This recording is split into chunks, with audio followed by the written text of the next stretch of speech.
नमस्कार। बुलेटिन कोविड-19 में आप सबका स्वागत है। मैं हूं आपके साथ दीक्षा चौधरी। कोरोना की जांच के लिए अब एक आसान और सुविधाजनक तकनीक आ गई है। अब नमक और पानी के गरारे से भी कोरोना की जांच की जा सकेगी।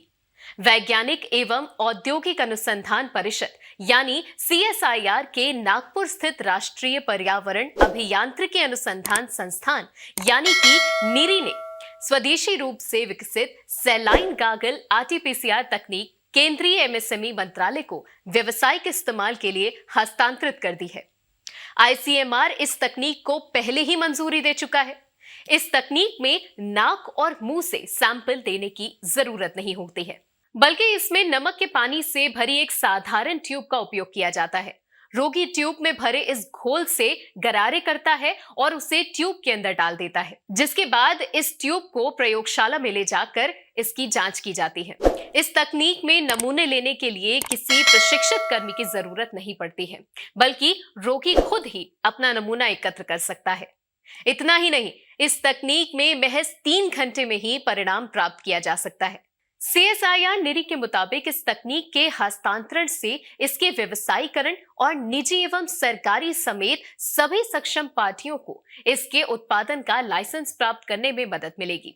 लाइसेंस धारकों से कहा गया है कि वो इस तकनीक का आसानी से इस्तेमाल करने के लिए कॉम्पैक्ट किट के रूप में व्यवसायिक उत्पादन की सुविधाएं स्थापित करें। खासकर ग्रामीण और आदिवासी इलाकों में इस तकनीक के इस्तेमाल से टेस्ट के नतीजे जल्दी प्राप्त किए जा सकेंगे। और चलिए अब बढ़ते हैं दूसरी खबर की ओर।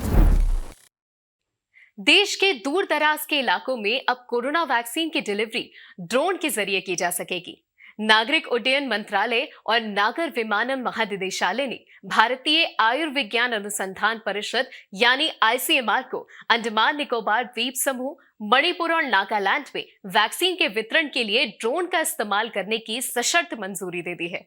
ICMR को वैक्सीन के वितरण के लिए सामान्य दृष्टि सीमा से आगे 3000 मीटर की ऊंचाई तक प्रायोगिक तौर पर ड्रोन का उपयोग करने की अनुमति दी गई है। ICMR के अलावा IIT मुंबई को भी अपने परिसर में ड्रोन के अनुसंधान, विकास और परीक्षण के लिए ड्रोन के उपयोग की अनुमति प्रदान की गई है। ICMR और IIT दोनों ही संस्थानों को ड्रोन नियम 2021 से सशर्त छूट दी गई है।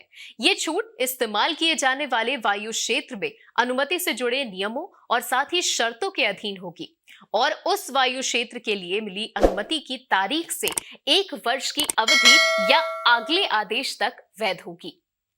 हाल ही में नागरिक उड्डयन मंत्रालय तेलंगाना राज्य के विकाराबाद में अपनी तरह की पहली मेडिसिन फ्रॉम द स्काई परियोजना भी शुरू कर चुका है, जिसके तहत ड्रोन का उपयोग करके दवाओं और टीकों की डिलीवरी की जाएगी। बढ़ते हैं तीसरी खबर की ओर। कोविन पोर्टल ने अपने प्लेटफॉर्म पर एक खास एप्लीकेशन प्रोग्रामिंग इंटरफेस यानी API जोड़ा है। अगर कोई कंपनी वैक्सीनेशन का सर्टिफिकेट देखने के बजाय सिर्फ ये जानना चाहे कि उसके कर्मचारियों, साथियों या फिर ग्राहकों का कोरोना वैक्सीनेशन हुआ है या नहीं, तो वो इस API के जरिए जाना जा सकता है। इस API को know your clients vaccination status या KYC-VS नाम दिया गया है। इस API के जरिए कोई उद्यम या फिर नियोक्ता अपने कार्यालयों में कामकाज बहाल करने के लिए अपने कर्मचारियों के टीकाकरण के स्तर का पता लगा सकता है। सिर्फ इतना ही नहीं, इसकी मदद से होटल से लेकर मॉल और एयरलाइन से लेकर के रेलवे तक ये आसानी से पता लगाया जा सकता है कि किसने कोरोना की वैक्सीन लगवाई है और किसने नहीं। इससे ये भी पता लगाया जा सकता है कि कोई व्यक्ति आंशिक रूप से वैक्सीनेटेड है या पूरी तरह से वैक्सीनेटेड है। इस API का इस्तेमाल करने के लिए लोगों को अपना नाम और मोबाइल नंबर एंटर करना होगा, जिसके बाद उनके मोबाइल पर एक OTP आएगा, जिसे उन्हें दर्ज कराना होगा। बदले में कोविन व्यक्ति के टीकाकरण की स्थिति पर सत्यापन करने वाली संस्था को टीकाकरण की जानकारी भेज देगा। यह जानकारी डिजिटल रूप से हस्ताक्षरित होगी और इसे सत्यापन करने वाली संस्था के साथ तत्काल साझा किया जा सकेगा। आज के इस अंक में बस इतना ही। बुलेटिन कोविड-19 के अगले अंक में हम फिर हाजिर होंगे। आप सबसे अनुमति लेने से पहले एक विनम्र अनुरोध। विज्ञान, प्रौद्योगिकी, आविष्कार और नवाचार जगत के विश्वसनीय कार्यक्रमों को देखने के लिए अपने मोबाइल पर इंडिया साइंस ऐप अवश्य डाउनलोड करें। एक बात और, देश का अपना विज्ञान चैनल इंडिया साइंस टीवी अब फेसबुक, ट्विटर, यूट्यूब, लिंक्डइन और इंस्टाग्राम पर भी उपलब्ध है। हमारे कार्यक्रमों के बारे में आप अपने फीडबैक एवं सुझाव हमें ईमेल कर सकते हैं। हमारा ईमेल पता है feedback@indiascience.in।